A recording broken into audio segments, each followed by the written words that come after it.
England have been bowled out for 219 in the final ODI thanks to 6 wickets from the spinners, 3 of which came from DEEPTI Sharma, and which means that they're bowled out for 219. 220 is what India need. Welcome back to the Outside View Live. We'll talk about what happened in that first half, and I have with me Vanitha VR and Ananya Upendran. Vanitha, let's start with you. 220 to 230 was your range, and it's almost in that same range. So your thoughts on 219 all out? I'm very happy as an Indian fan. Definitely would love to see, our Indians chasing 220, 230. Like I said, our Indians can actually chase up to 250, 260. We are a good chasing team. And now that we have 220 to chase in 47 overs, all we need to do is just plan out proper planning in terms of how you need to go about. I'm sure, we're very good at it. Mind you, like we're very, very good at it. So I'm happy, end of the day, seeing this 220, I'm really happy that, okay, our Indians, it shows that Indians have used and utilized the conditions really well.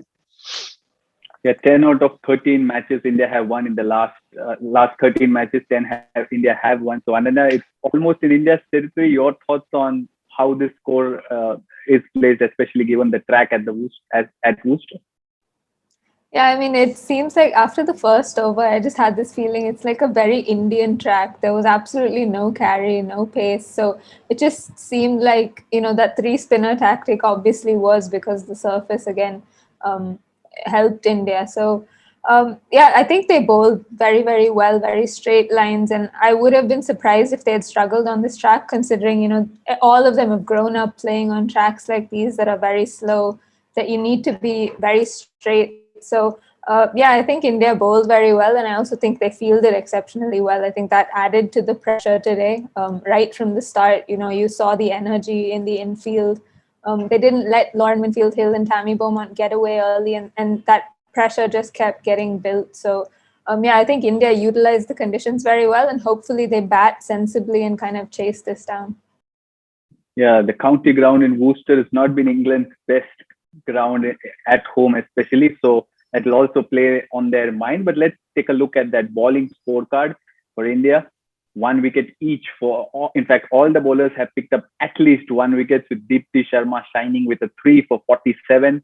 And of course, the other spinners as well, Poonam Yadav, Sneh Rana, and Harmanpreet Kaur chipping up with a wicket each. Let's start with you, Ananya, #Team Pacer. How impressive were you with the way Jhulan Goswami as well as Shikha Pandey bowled? And how different were those two seamers as well, you think, and something that England could learn from what they did? Well, I think Julie has been brilliant, throughout this series. She's just kind of been right on the money. She's a bit like a machine, she's always going to hit those areas, always challenge the stumps. So I thought she was very, very good today. I think Shikha was kind of disappointing in the first spell. I think she was very, very full on a track that, I think was very slow. So she could have afforded to maybe pull back her lengths a little bit. She was very full, kind of gave a few free half volleys, but I thought she actually came back very well. Her last spell, those 3 overs, were very good. She used the change-ups quite well, the off-cutter, a couple of slower deliveries. So I'm sure England will see, we saw later on that Jhulan Goswami also did the same thing, took some pace off the ball towards the end, and that made it harder for scoring. It meant that the batters were constantly guessing at what pace the ball was coming at them. So I'm sure England would have taken all this into consideration. And we've seen both Catherine Brunt and Anya Shrub. So they're unafraid to bowl change-ups with the new ball as well. So I'm sure we'll see changes of pace from the very start with England. Vanitha, how do you think the spinners bowled? Because DEEPTI Sharma didn't pick wickets in the first 2 ODIs, but here she was picking up a 3-fer, and there were other spinners also doing well in Sneh Rana, Poonam Yadav, and Harmanpreet Kaur. So how do you kind of analyze their performances? DEEPTI's first couple of overs, I felt she was experimenting with the pace in the wicket. That's why she was here and there. But once she got the hang of the wicket and how it is assisting the spinners, I think after that she ensured that she bowled in an areas where she wanted the batters to come out and make or commit an error. And that's exactly what she did. She invited the batters to come down the track for her and go against. and that I feel personally was a brilliant move from Deepti Sharma. She took the chance. She took the chance of actually bringing, inviting the batters down this track, and also she must have seen how the Poonam Yadav bowled the last innings. I think that's what experience does, right? Poonam Yadav invited the batters to step down and step out, and that actually is a brilliant option for spinners, especially when wicket is not assisting you much, and there's not much assistance, and the batters are making very less error. And this is something as a spinner you can try, and that's exactly what Deepti did today. And I think she was quite successful in terms of actually bringing the batters down the track, and that really did help her and the team in a very massive way. Yeah, 10 overs, 47 for one. Read her figures, but you take that 13-run final over out of the equation, and that figure suddenly becomes a lot more better. Ananya, your thoughts on how she bowled, and it's also good for her, isn't it? Finally coming into form. She kind of wasn't at her best for the past couple of months. So good to see that she's picked up 3. Yeah, certainly. I think she bowled very, very intelligently, kind of varied her pace. And you could see her hanging the ball in the air. That's something that we haven't seen from Deepti Sharma over the last 6 months or so. I think when Deepti is bowling really well, she's someone who gets that drift, but also gets the ball to dip on the batters. So that was, you could see, I think you could see glimpses of it today. That the ball was really hanging in the air, and that's what was forcing the batters to kind of get through their shots slightly earlier than otherwise. And again, I think it was a case of today. I don't think England played as well as they probably could have. They kind of played into India's hands. A few ill-advised shots. I think when you see your middle order getting caught at long gone and deep mid wicket with a fair bit of time to go. I think they were getting 5 or 6 runs and over quite easily, just milking the spinners around. So, but in modern day cricket, there is always that urge to find the boundary, just to feel like you're ahead of the game a little bit. But yeah, Deepti bowled very, very well, and I think again England kind of played into her hands. But India's catching was exceptional. I thought that catch from Smriti Mandana at the mid-wicket boundary was amazing, and it kind of just was the cherry on top of what was quite a good day in the field, apart from a couple of errors from Shafali. Yeah, the fielding often doesn't get highlighted unless it's a bad effort on the field, isn't it? And that was a welcome change today. India had won the toss. So, Vanitha, do you think that also played a bit of role in that? Because we saw the fielders dive around from the very first over. And especially to Smriti was diving around, isn't it? I told you at the beginning of the, before the match could begin, that, Smriti will be high in spirit. And that's exactly what happened. That's exactly what we witnessed. And it's all mentally, right? Isn't it? End of the day, we're all like proving that, this game is played a lot mentally than physical part of the game. And today, everything was, fell in place for us, like right from the toss to the way how we fielded. I think we were brilliant today. Today is something which will keep keep us moving forward, and there's something for us to learn and go about, is that the way how we capitalize the conditions and situations really well. Adaptability was excellent. The way we got acclimatized to the situation, the weather, the wicket, the pitch was fabulous. This is what we expect from an Indian team. And when you're playing at the top level, when you are expected to do this, quickly adapt to conditions, and that's exactly what we did today. So on that front, I'm really extremely happy. Everything just fell in place for us. It's just that I hope that we chase down without any hassle. Chase it down, and we really need this victory, because we still haven't tasted the victory on this soil as yet. I feel this is the day. I think it is going our way today. Indeed, and there seemed to be some magic at the county ground in Worcester. I'll tell you why as we look at the batting scorecard. Because it was a good start for not the best, because Tammy Beaumont was out early, but then Lauren Winfield-Hill and Heather Knight added 67 together. Knight made 46, and then Sciver 49 and 28 from Dunkley Down, and don't forget that 16 of 9 from Kate Cross, which kind of boosted that England score. But the magic was that the track seemed to be a different one when Natalie Sciver was batting, Ananya, whereas when the likes of Winfield-Hill, Heather Knight were on, it seemed to be a bit too slow than when Sciver was batting. So your thoughts on Nat Sciver's innings and that strike rate that we've all loved about talking when India is playing? Yeah, I mean, it did look like Nat Sciver was playing on a different surface, but I think that's just a reflection of the way she plays. She is someone who likes to hang on the back foot, so a slightly slower surface will just give her that extra bit of time. And she's got so much power that, you know, even when there is no pace in the ball, she's able to create, you know, a fair amount of power in the shot. So yeah, I think, and you could see a lot of her runs were scored between that mid wicket and a long on region, you know, punching the ball off the back foot. So I think the way the track kind of suited her, because it was that much slower and because she could just hang on the back foot and you know, knock the singles down the ground. But yeah, I think she was very, very good. We talk a lot about Elise Perry and how her helmet is faded, but when you watch Nat Sciver, you can also see that helmet is a different shade of blue. It's not as dark as all the others. She's definitely someone who likes batting for long periods, and she's been one of England's impact players through her career. So it was a wonderful knock. I think she'll be gutted that she didn't get the 50, but hey, we can all blame Charles Dagnall.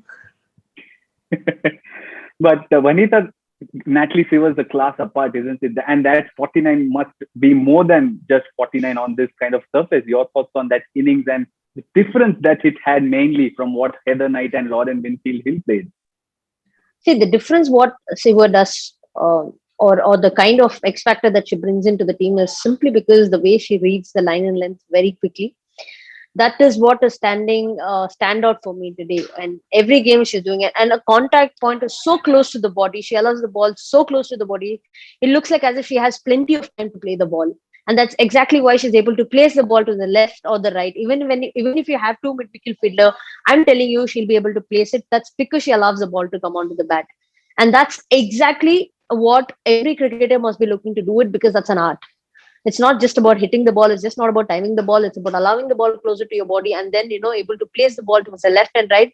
That's exactly what she was trying to do. And it was a complete display of skill, along with some talent and hard work put in there. And tactically also, she was able to play around the bowlers really well.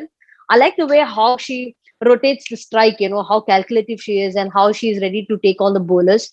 And see, look, the way she calculates, even if she wants to go and get that boundary also, see that every second or third, it's always in the first 2 or 3 balls, and that puts the bowler under tremendous pressure. And that's exactly why she's successful, in terms of actually getting those consistent runs, is because she's very calculative when she's going there, and that's fabulous to watch. It is her second knock of significance this series. Ananya, in the first match also, she kind of heads along with Tammy Beaumont to overcome India's score. But the beauty of her batting is also why we are kind of frustrated to watch her dismissal, isn't it? She can always exploit the gaps on the field because there's only 11 players on the field, so there's a lot of gaps. But the way she kind of chose her dismissal, I'd say, was also a bit frustrating when you kind of watch from a neutral angle, isn't it? Well, it was also a splendid catch. I mean, take nothing away from the ground that Smriti covered and the dive that she had to put in. I mean, you could see the pocket that she was aiming for. There was a gap between deep mid wicket and long on, but she didn't quite get it. It hit the inside half of the bat and probably didn't help her cause. But yeah, and take nothing away from the catch. It took something special to get rid of an excellent player. Indeed, so 219 is what England have been bowled out for, 220 to win for India to get their first win in ODIs in this series, plus kind of move up the points table because the series currently rise 6-2 in England's favor. And we can't kind of close this show without talking about Mithali Raj, who's 12 runs away from becoming the leading run scorer in international cricket across formats. So is that something that's going to bog her down? Vanitha, what do you think? Definitely not. She is someone who wouldn't really, think about all this. Every time I watch her, it feels like as if she's walking for the first time out there. That hunger, that passion that she carries, and that's exactly what she'll be trying to look. And she wants to win games for India, and that's going to be her approach. She's not going to think about any milestone. She's never thought about it. She's never felt special also after achieving milestones. I've seen it personally, and that's exactly what we will expect from Mithali Raj today. And that's why she's what she is today, going on to achieve, because milestone hardly matters to her. And And if she achieves, all of us will be very, very proud of it. But I'm sure personally it's not going to make any difference to her, because all she wants to do is, or all she has in mind is World Cup. And that's what will keep her going than any other personal milestones.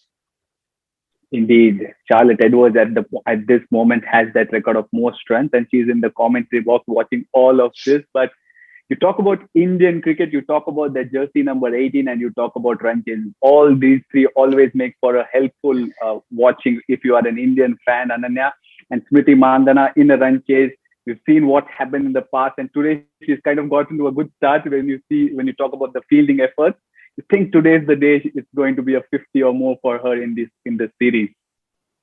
Well, it feels like the stars are aligning for that, doesn't it? I mean, chases and Smriti Mandhana seem to go hand in hand. She loves getting her team over the line in a run chase, whether it's international or domestic cricket. So I feel like it, logically thinking, connecting all the dots, it does feel like it is the day for Smriti to get a score, and it will be very important that she does bat for a longish period. And if she bats time, then runs will come. That's the kind of player she is, very dynamic. So India will be hoping that she can get them off to a decent start, and it will also augur well going into the T20 series, where she will play a key role in that batting lineup along with Shafali Verma. So I think I'd back her to get runs today, but look, I've been way off in everything I've said, so yeah, I'm not making any predictions.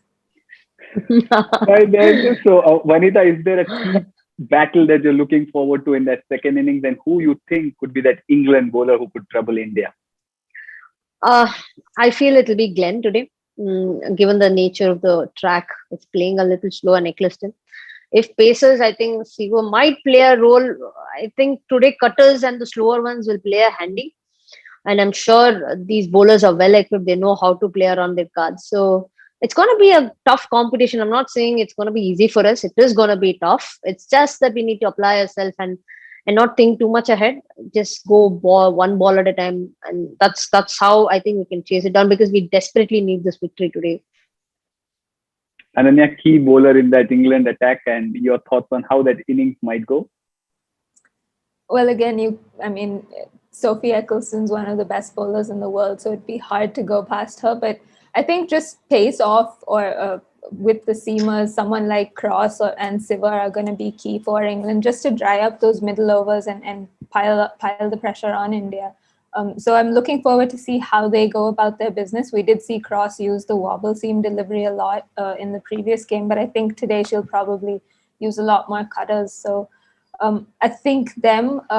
And look, India, for me, I think this surface is very much a Mithali Raj type surface. She scored so many runs through her career on surfaces like these. So, if she's there, I'm backing India to win. So again, no predictions.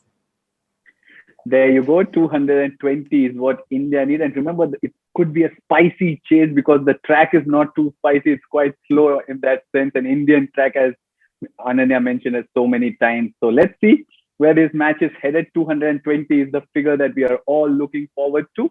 And we'll then pick up this conversation on the Outside View Live after the match.